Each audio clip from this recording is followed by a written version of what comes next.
नमस्कार। अरुणाचल समाचार में आपका स्वागत है। मैं हूं मनोज कुमार शर्मा। आइए बुलेटिन में सबसे पहले देखते हैं मुख्य समाचार। देश भर में पिछले 24 घंटे में कोरोना वायरस के 6,977 नए मामले। अरुणाचल प्रदेश में कोविड-19 का एक नया मामला आया सामने। राज्य के स्वास्थ्य मंत्री आलो लिबांग ने लोगों से भयभीत न होने और कोविड-19 के खिलाफ लड़ाई में सहयोग की अपील।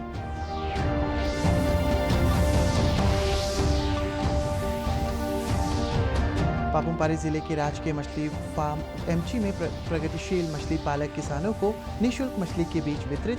राज्य के मत्स्य पालन मंत्री तागे ताकी ने किसानों से सरकार द्वारा उपलब्ध कराए जा रहे उन्नत बीजों और तकनीकों का उपयोग करने का किया आह्वान।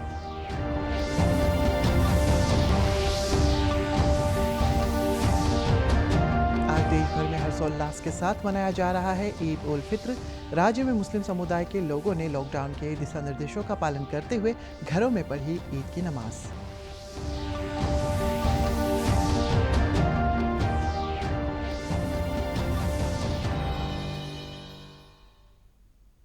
देश भर में 24 घंटे में कोरोना वायरस के 6,977 नए मामले सामने आए। इसके साथ ही संक्रमितों की कुल संख्या 1,38,745 पहुंच गई है।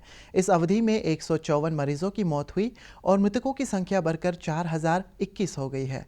केंद्रीय स्वास्थ्य मंत्रालय के अनुसार देश भर में कुल 77,103 सक्रिय रोगियों का इलाज चल रहा है। अब तक 57,720 कोरोना के मरीज ठीक हो चुके हैं। स्वास्थ्य मंत्रालय के एक वरिष्ठ अधिकारी ने कहा कि अब तक 41.57% मरीज स्वस्थ हुए हैं। इधर अरुणाचल प्रदेश में कोविड संक्रमण का एक नया मामला सामने आया है। राज्य के स्वास्थ्य विभाग के अनुसार दिल्ली से वापस लौटने वाले एक छात्र की कोविड-19 जांच रिपोर्ट पॉजिटिव मिली है। इस छात्र को संस्थागत क्वारंटीन सेंटर में रखा गया था और अब कोविड केयर सेंटर में ट्रांसफर कर दिया गया है।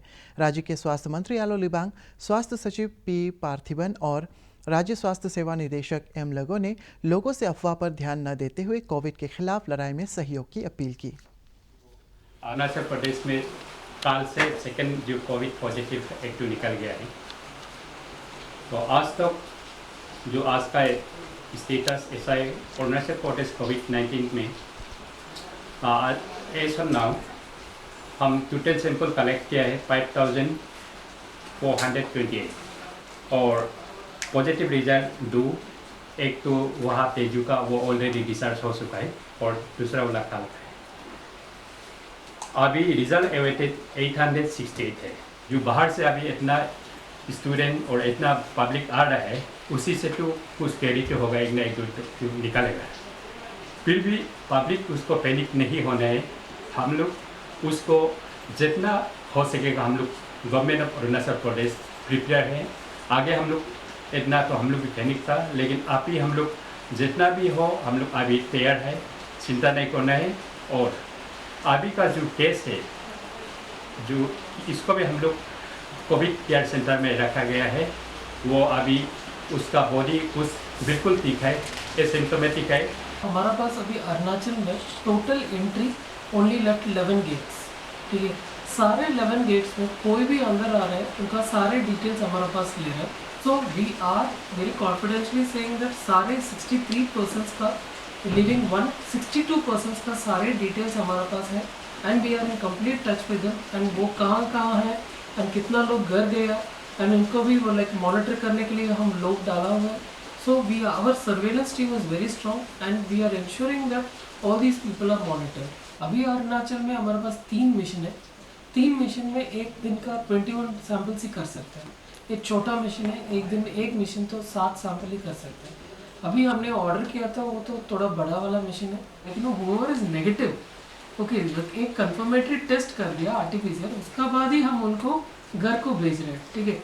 And same similar manner it is also the duty of the citizen, like you should ensure that you should be in the home quarantine because we have to ensure that the society is safe. Ventilation के बारे में so 5 is on the run, and also newer ventilation is in proposal. ICU is proposed, and the proposal is in the offing, and for that it is strength is enough at the moment.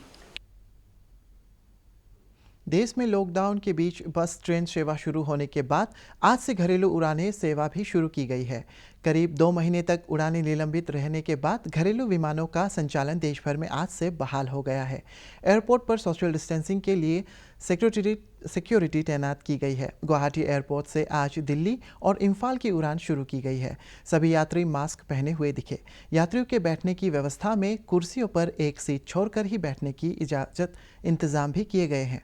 इसके साथ साथ airport पर हर दूसरे gate को छोड़कर kiosk नजर आए, जहां पर सैनिटाइजर, पीपीई किट्स, मास्क जैसे अन्य सामान लोगों के खरीदने के लिए उपलब्ध कराया गया है। असम के स्वास्थ्य मंत्री हेमंत बिश्व शर्मा ने कहा है कि पूर्वोत्तर के सभी राज्यों के रेजिडेंट कमिश्नर अपने यहाँ के यात्रियों को उनके गंतव्य तक पहुँचाने की व्यवस्था करेंगे। Northeastern states are concerned, we have created separate space. Various bhavans, our residence commissioner of different northeastern states will take custody of their people. They may take them to their own bhavans, or they can take straight way take them to their own states. So that arrangement will be made by those bhavans.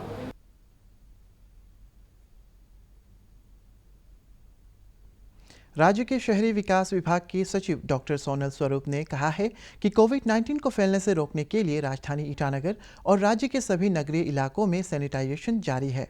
उन्होंने कहा है कि स्थानीय लोगों को Covid से बचाव के लिए जन जागरूकता करने के अलावा उन्हें दिशा निर्देशों का पालन करने के लिए प्रोत्साहित किया जा रहा है। डॉक्टर सोनल स्वरूप ने कहा है कि शहरी विकास विभाग महत्वपूर्ण संस्थानों और कार्यस्थलों पर वायरस रोधी दवाओं का छिड़काव कर रहा है। उन्होंने लोगों से स्वच्छता, सोशल डिस्टेंसिंग और मास्क अनिवार्य रूप से लगाने के निर्देशों का पालन करने की अपील की। तो ये कब तक तैयार हो जाएगा और तैयारी किस तरह चल रही है? यूडी डिपार्टमेंट के फिलहाल कैपिटल रीजन की अगर बात करें तो 2 एसेट्स हैं हमारी बेसिक अर्बन पुअर के लिए डिवेलिंग यूनिट्स है लेखी में, उसे अभी तैयार किया जा रहा है, जो हमें उम्मीद है कल तक तैयार हो जाएगी। जिसमें हमारे पास 37 ब्लॉक्स हैं, उनमें पानी और बिजली दोनों के अरेंजमेंट्स अभी तक कर दिए गए हैं। और दूसरा एसेट है हमारा सीनियर गवर्नमेंट ऑफिसर्स फ्लैट, जो हाल ही में स्टेटहुड डे के दिन माननीय गृह मंत्री भारत सरकार ने इनॉग्रेट किया था। सरकार अभी उसको भी शायद पेड क्वारंटीन फैसिलिटी बना देगी जैसे ही ज़्यादा मात्रा में लोग राज्य में वापस आएंगे। वो भी हमारी लगभग तैयार है। और ये बताते हुए मुझे बहुत खुशी है कि इन सेल्फ हेल्प ग्रुप्स ने इन कोरोना वायरस के लॉकडाउन पीरियड में स्ट्रैंडेड लेबर्स हो, घर घर में जाके सब्जियां देना हो, एसेंशियल कमोडिटीज देना हो, हाथ से बनाकर 1000 से भी ज़्यादा मास्क, हमारे सारे फ्रंटलाइन वर्कर्स, इन सभी एक्टिविटीज़ में हमारे सारे एसएचजीज आगे बढ़कर आई हैं। और इन सभी एसएचजीज में ज़्यादातर हमारी महिलाएं हैं जिन्होंने खुद से अपना आप से ये सहायता सभी लोगों को दी है। जब भी कोरोना की बात होती तो लोग अक्सर डर जाते हैं और बिना सोचे समझे शायद कई बार हम ऐसी चीज़ों पे यकीन कर लेते हैं जिनका हमें सच्चाई मालूम नहीं है। तो ऐसी कोई भी जानकारी जो आपको मिलती है, सर्वप्रथम उसकी तह तक जाने की कोशिश करिए। राज्य का एक कोविड कंट्रोल रूम है, उसमें आप कॉल कर सकते हैं। अपनी जितनी भी इंफॉर्मेशन आपको चाहिए वहाँ से आपको प्राप्त हो सकती है। स्वास्थ्य संबंधित कोई अगर सवाल है वो भी आप उस पर पूछ सकते हैं। और जहाँ तक हो सके घर से बाहर तभी निकले जब बहुत ही आवश्यक हो। अपने खुद की साफ सफाई, आँख, नाक और मुंह को बिना किसी वजह ना छूना, हाथ अच्छे से धोना, इधर उधर थूकना नहीं, ये सब छोटी छोटी चीज़ें जिन्हें करने से हम लंबे समय तक इस बीमारी से बचे रहेंगे। पापुम-पारे जिले के राजकीय मछली फार्म एमची में प्रगतिशील मछली पालक किसानों को निःशुल्क मछली के बीज वितरित किए गए। राज्य में मछली उत्पादन को बढ़ावा देने के लिए आयोजित इस कार्यक्रम में राज्य के कृषि और मत्स्य पालन मंत्री तागे ताकी, स्थानीय विधायक ताना हाली तारा और विभाग के आला अधिकारी उपस्थित थे। अपने संबोधन में मत्स्य पालन मंत्री तागे ताकी ने लॉकडाउन के दौरान राजधानी क्षेत्र की खाद्य जरूरतों को पूरा करने के लिए क्षेत्र के किसानों की प्रशंसा करते हुए उत्पादन को बढ़ावा देने के लिए सरकार द्वारा उपलब्ध कराए जा रहे उन्नत बीजों और तकनीकों का उपयोग करने का आह्वान किया।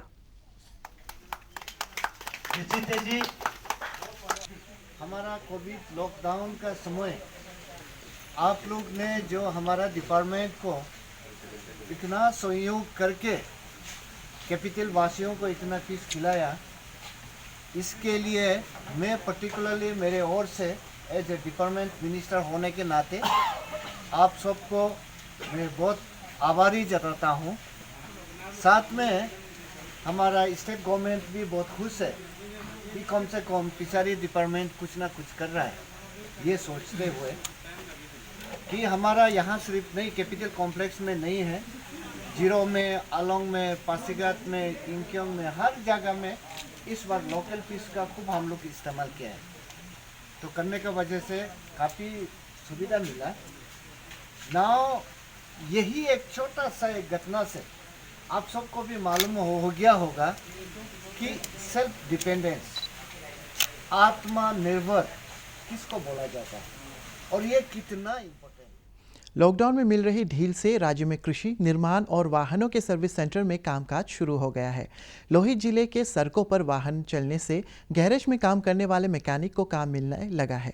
निर्माण कार्य शुरू होने से ईंट बनाने वाले श्रमिकों को रोजगार मिल रहा है। प्रस्तुत है एक रिपोर्ट। कोविड-19 की चुनौतियां अभी कायम हैं।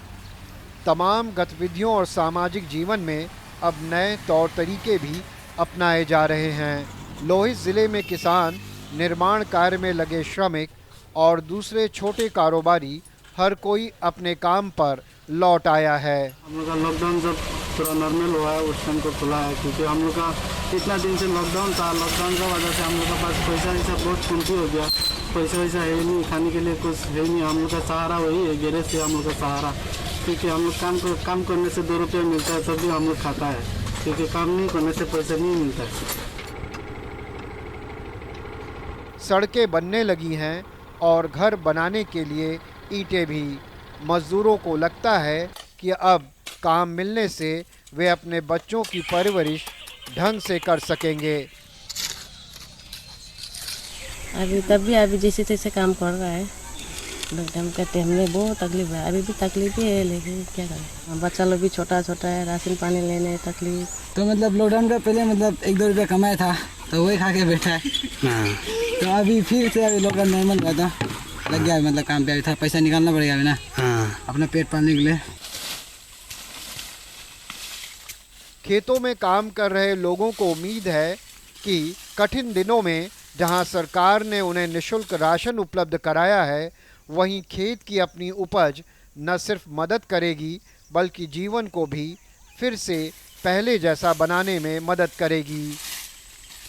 दुकान में भी सब कुछ खत्म हो गया था, ना सब्जी चावल था, और सब लोग घर का सब में खेती बनाता है और उसको टिप के खाता है। अगर वो भी नहीं होने से तो हम लोग क्या खाना था। लॉकडाउन है, इसलिए लॉकडाउन में कुछ भी नहीं मिला है, तो गवर्नमेंट ने हम लोग को चावल दिया है, वो से थोड़ा हम लोग बचे हैं। अभी तो नॉर्मल हुआ है लॉकडाउन जो, तो अभी हम लोग यहाँ में मम्मी का मदद कर रहे हैं। दिन बीत रहे हैं, लेकिन आने वाले दिनों में ये दिन और अच्छे होंगे। ऐसी परेशानियों के बीच ऐसी बातें उम्मीद जगा देती हैं। तेजू से गैनलुम तौसिक के साथ संजय प्रताप सिंह, डीडी न्यूज़, ईटानगर। 3 बार के ओलंपिक स्वर्ण पदक विजेता महान हॉकी खिलाड़ी बलबीर सिंह सीनियर का आज निधन हो गया है। वो पिछले 2 सप्ताह से कई स्वास्थ्य समस्याओं से जूझ रहे थे। 95 वर्षीय देश के महानतम एथलीटों में से एक बलबीर सीनियर अंतर्राष्ट्रीय ओलंपिक समिति द्वारा चुने गए आधुनिक ओलंपिक इतिहास के 16 महानतम ओलंपियन में से शामिल थे। हेलसिंकी ओलंपिक 1952 के फाइनल में नीदरलैंड के खिलाफ 5 गोल का उनका रिकॉर्ड आज भी कायम है। उन्होंने 1957 में पद्मश्री से नवाजा गया। बलबीर सिंह ने लंदन 1948, हेलसिंकी 1952 और मेलबर्न 1956 ओलंपिक में स्वर्ण पदक जीते थे। वो 1975 में विश्व कप जीतने वाले भारतीय टीम के मैनेजर भी थे। प्रधानमंत्री नरेंद्र मोदी ने महान हॉकी खिलाड़ी बलबीर सिंह सीनियर के निधन पर शोक व्यक्त करते हुए उनके योगदान को याद किया। आज देश भर में ईद का त्यौहार हर्षोल्लास के साथ मनाया जा रहा है। रमज़ान के ख़त्म होते ही जो ईद मनाई जाती है उसे ईद उल फितर कहा जाता है। लोहित जिले के तेजू में ईद के मौके पर घरों में एक से बढ़कर एक पकवान बनाए गए हैं। हालांकि इस साल लॉकडाउन के चलते सभी अपने अपने घरों में ही ईद मना रहे हैं। ईस्ट सियांग जिले के पासीघाट में मुस्लिम समुदाय के लोगों ने अपने घरों में ही ईद की नमाज पढ़ी और सोशल डिस्टेंसिंग का पालन करते हुए लोगों से मास्क लगाने और सैनिटाइजेशन पर ध्यान देने की अपील की। नहीं मना रहे हैं हम लोग, इस कोरोना का वजह से, लॉकडाउन का वजह से सब अपना सुरक्षित रहने के लिए अपना अपना घर में मना रहे हैं। सब जहाँ भी है, जितना भी अरुणाचल में है, सब मुस्लिम भाई भैया लोग सब अपना अपना घर में ही मना रहे हैं। इस दौरान अरुणाचल समाचार के आज के अंक में इतना ही। हम कल फिर हाजिर होंगे अरुणाचल और देश और दुनिया की खबरों के साथ। आप देखते रहिए अरुण प्रभा। नमस्कार।